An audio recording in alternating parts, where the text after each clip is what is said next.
Hello everyone, I'm Erwin, ang pambansang batang kaulya ng Pilipinas. So dito po ako ngayon sa office. So habang naghihintay po ako, naalala ko po, 2 weeks ago, nagkaroon po ng draft pick ang PBA. So, and prior dun sa draft date na yan, Saturday, ginulat tayo ng lahat ng matrade si Stan at saka si Stanley Pringle papuntang Terra Firma kapalit ni na Holt at saka Isaac Go. So marami nagsasabi na lopsided, lalo na yung mga haters ng Ginebra, lopsided daw yung trade.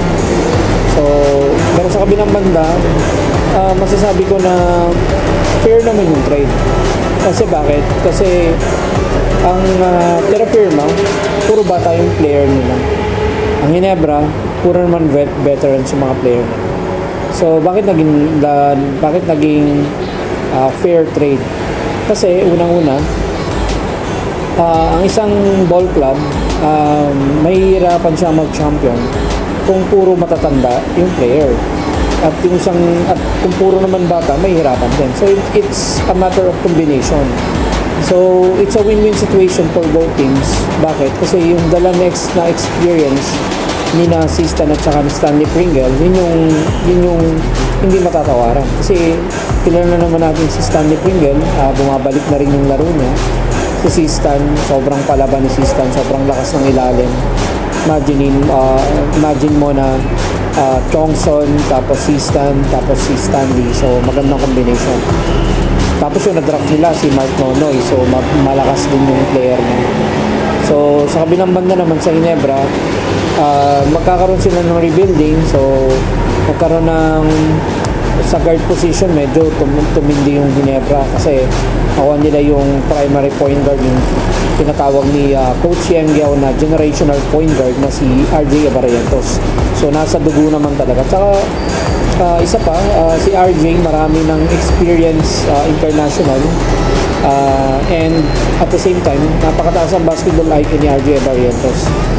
So para siyang Johnny Abarrientos din, pero nagkaroon ng accuracy sa 3 points.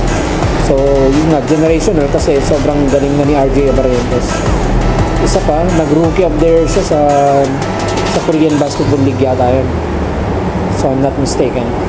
So on the other hand, Holt, so syempre si Holt, nakita naman natin na may potential na siya yung maging rookie of the year. And si Isaac Go naman, so ano rin siya, so big man na may shooting. So magbe-benefit din ng Ginebra dito kasi babata yung players nila since wala si Scotty at the same time wala rin si Jamie Malonzo. So medyo nagpapabata ang Ginebra. So yun, so I think that is fair trade. It's because experience ang ipinalit ng youth sa Terra Firma. So ganun yun. So anyways, makikita naman natin yung adjustment. So kilala din naman ng Terra Firma na trade sila ng mga superstar, ng mga uprising star. So yung mga number 1 pick nila, tinitrade nila sa mga MVP teams at saka sa mga SMC teams. Pero ganun pa man, ibibigay na lang natin or iiwan na lang natin sa kanila yung ganung strategy. Doon naman sa sinasabi nila na kasalanan ng SMC o kasalanan ng MVP teams, normal, hindi naman nila kasalanan. Kasi kung ako naman ng company at ako'y may pera, so siyempre magbabayad din ako ng malakas na team para mapalakas yung kumpanan ko. So siyempre lahat gagawin ko para mag-champion.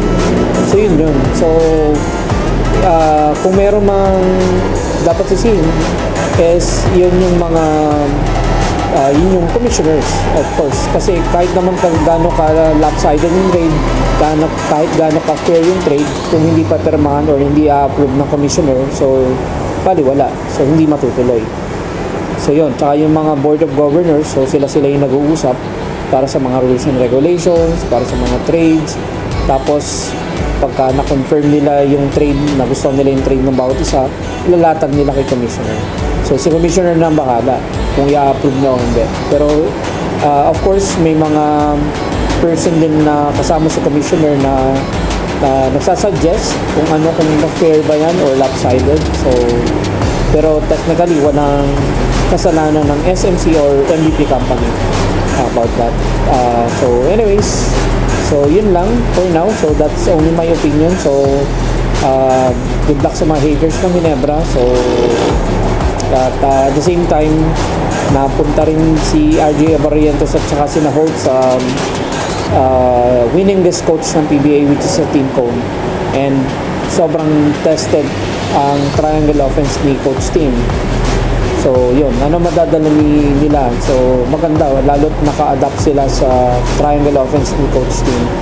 So magiging maganda yung outcome ng Ginebra. Pero of course, nasa on the process pa yan. Since maraming bagong players ng Ginebra.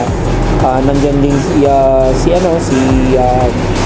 si Ben Adamos na yung bago. Medyo hindi naman humina, kundi medyo naging soft lang yung mga big man.